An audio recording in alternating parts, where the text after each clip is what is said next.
बिस्मिल्लाहिर्रहमानिर्रहीम अस्सलाम वालेकुम। वेलकम कहूँगी मैं आपको आपकी अपने यूट्यूब चैनल पर कुक विद मलाइका। तो क्या हाल चाल है आप सबकी और कैसे हैं आप? इस उम्मीद के साथ कि अल्लाह के फजल से आप अपने घरों में ठीक ठाक होंगे, खैरियत से होंगे और मज़े से होंगे। आज मैं आपके लिए लेकर आई हूँ बहुत ही ज़बरदस्त किस्म की स्वीट डिश, ईद स्पेशल दूध लारी। वही टेस्ट, वही जायका जो आप रेस्टोरेंट से जाके बाय करते हैं, डिलीशियस किस्म की, और जो शादियों में आप खाते हैं बिल्कुल वही जायका। लेकिन इसका सही तरीका क्या है बनाने का, आज मैं आपके साथ शेयर करूंगी। तो चलें फिर इस रेसिपी को बनाना स्टार्ट करते हैं। सबसे पहले मैं ले लूँगी एक कुकिंग पॉट और इसमें मैं ऐड करने लगी हूँ तकरीबन 2 कप पानी। और इस पानी को हम गर्म कर लेंगे क्योंकि सबसे पहले हमने जेली तैयार करनी है कि वो अच्छे से सेट हो जाए और ठंडी हो जाए। यहाँ पर मैंने ले ली है स्ट्रॉबेरी जेली। आपको जो भी फ्लेवर, जो भी कलर पसंद है वो आप ले सकते हैं। जेली पाउडर को हम अच्छे से पानी में हल कर लेंगे और थोड़ा सा बॉयल आने तक वेट करेंगे।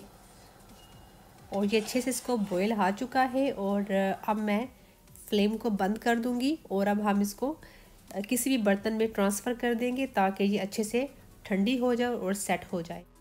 और यहाँ पर मैंने स्ट्रॉबेरी जेली के साथ साथ मैंगो और बनाना जेली भी रेडी कर ली है। आपको जो भी कलर या जो भी फ्लेवर पसंद हो आप वो जेली रेडी कर सकते हैं। जब थोड़ी कूल डाउन हो जाएगी तो मैं इसको रख दूँगी फ्रिज में, और जब तक ये अच्छे से सेट होती है तो हम आते हैं हमारे नेक्स्ट स्टेप की तरफ। कुकिंग पॉट ले लेंगे और अब हम इसमें ऐड करेंगे तकरीबन 2 लीटर मिल्क। दूध को लो टू मीडियम फ्लेम पर हम पका लेंगे ताकि दूध को एक बॉयल आ जाए।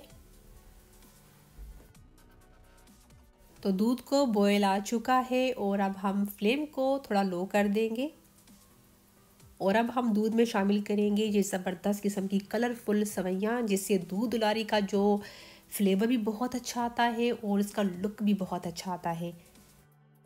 और ये हम ऐड करेंगे तकरीबन 1.5 कप, ठीक है, 1.5 कप ले लेंगे, लेकिन आप इसकी जो मिकदार है ज़्यादा कम कर सकते हैं अपने हिसाब से। अच्छे से मिक्स कर लेंगे और साथ ही हम इसमें ऐड कर लेंगे तकरीबन 1/2 कप शुगर। आप सोच रही होंगे कि मैं शुगर इसमें बहुत कम ऐड कर रही हूँ। उसकी वजह यह है कि आगे चल के हमने इसमें बहुत सारी स्वीट चीज़ें डालनी है। अगर हम इसमें मीठा इस वक्त ज़्यादा डाल देंगे तो स्वीट चीज़ें डालने के बाद ये टू मच मीठा हो जाएगा। और ज़बरदस्त फ्लेवर देने के लिए मैं इसमें शामिल करने लगी हूँ तकरीबन 1 टीस्पून भरकर वनीला फ्लेवर। अगर आप चाहें तो इसमें हरी इलायची का पाउडर या रोज़ वाटर या केड़वा वाटर, इनमें से कोई चीज़ भी शामिल कर सकते हैं, लेकिन यकीन करें जो वनीला फ्लेवर है उसका जो दूध लारी में टेस्ट बहुत ही अच्छा आता है। जो आप बड़े बड़े रेस्टोरेंट्स में जाके खाते हैं या शादियों पर खाते हैं वो एग्जैक्टली यही चीज़ ऐड करते हैं। और अब हम सवैयों को गला लेंगे। हमने बहुत ओवर कुक नहीं करना सवैयों को, 95% हमने सवैयों को गला लेना है। फ्लेम को लो कर कर हम इसको 2 से 3 मिनट पकने देते हैं जब तक ये गल जाए। और जल्दी से हम कॉर्नफ्लावर को रेडी कर लेते हैं और साथ हम इसका भी ध्यान रखेंगे ताकि जो दूध है तले पर ना लगे। एक बोल ले लेंगे और अब मैं इसमें ऐड करने लगी हूँ तकरीबन 4 टेबलस्पून भरकर कॉर्नफ्लावर पाउडर, और थोड़ा सा दूध ले लेंगे। दूध से हम इसको अच्छे से मिक्स कर लेंगे ताकि जो कॉर्नफ्लावर पाउडर है वो अच्छे से दूध में हल हो जाए।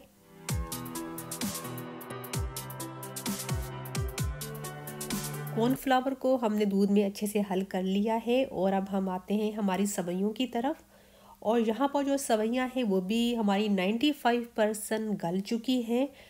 और अब हम इसमें आराम आराम से ऐड करेंगे कॉर्नफ्लावर का जो लिक्विड हमने रेडी किया है। फ्लेम को थोड़ा हम लो कर देंगे। सबसे पहले थोड़ा थोड़ा करके हम ऐड करते जाएंगे और साथ जो है चमचा भी हिलाते रहेंगे ताकि इसमें गिल्टियाँ ना बने।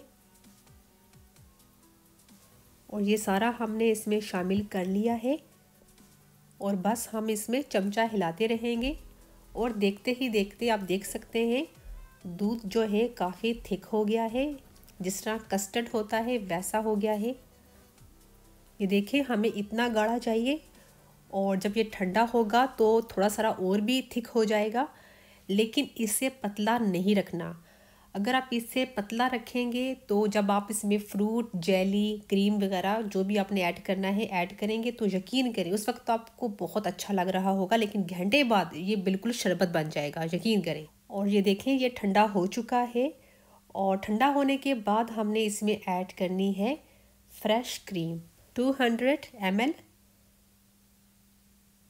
साथ ही हम इसमें ऐड कर लेंगे कंडेंस मिल्क, तकरीबन 1 कप हम ऐड करेंगे। और इसकी जो रेसिपी है मेरे चैनल पर अपलोड है, आप मेरे चैनल पर सर्च कीजिएगा कंडेंस मिल्क तो आपको ये रेसिपी मिल जाएगी। इन दोनों चीज़ों को हम अच्छे से मिक्स कर लेंगे। आप देख सकते हैं थिकनेस इसकी।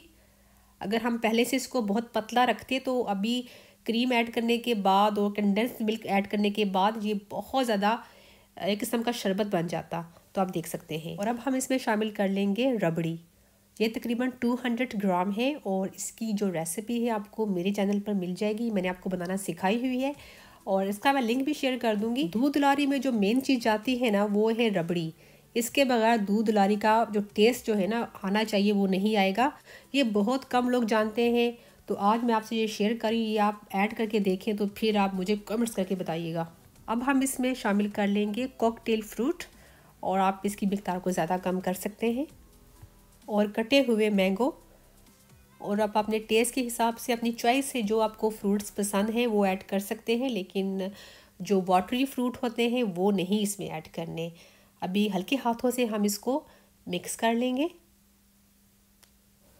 और अब हम इसमें शामिल कर लेंगे जेली और हाफ़ मैं इसमें ऐड कर लूँगी और जो हाफ़ है हम गार्निश के लिए इस्तेमाल कर लेंगे।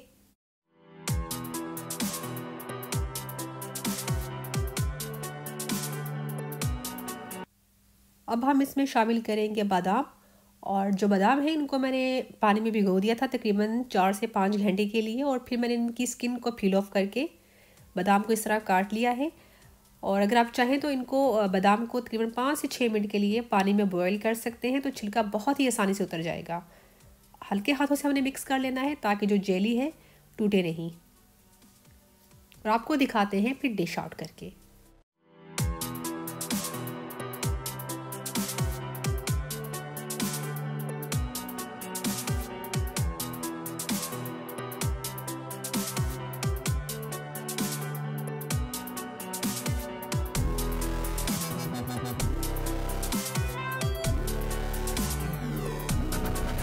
और हम इसको गार्निश कर लेंगे जेली के साथ और कलरफुल चमचम के साथ। तो फ्रेंड्स इसको मेरे तरीके से बनाइएगा, मैं आपको देती हूँ guarantee, you will love it. और गार्निश करेंगे कुछ पिस्ते, आप इसमें पिस्ता बादाम जो भी नट्स पसंद है वो आप ऐड कीजिए, जो नहीं पसंद बेशक ना ऐड कीजिए। और इसमें जो हमने फ्रूट्स और डाली है जेली वो भी आपकी अपनी चॉइस है, आप उसको ज़्यादा कम कर सकते हैं। और इस पर हमने लगा दिया है चांदी का वर्क, जिससे इसका लुक हो गया है बहुत ही ज़बरदस्त किस्म का। और इसको खूब ठंडा करके खाएं, यकीन करें आपको मज़ा आ जाएगा। अगर रेसिपी अच्छी लगी तो इसको लाइक, शेयर और मुझे कमेंट्स करके ज़रूर बताइएगा। तो फ्रेंड्स मेरी तरफ से आपको दिल की गहराइयों से ईद मुबारक।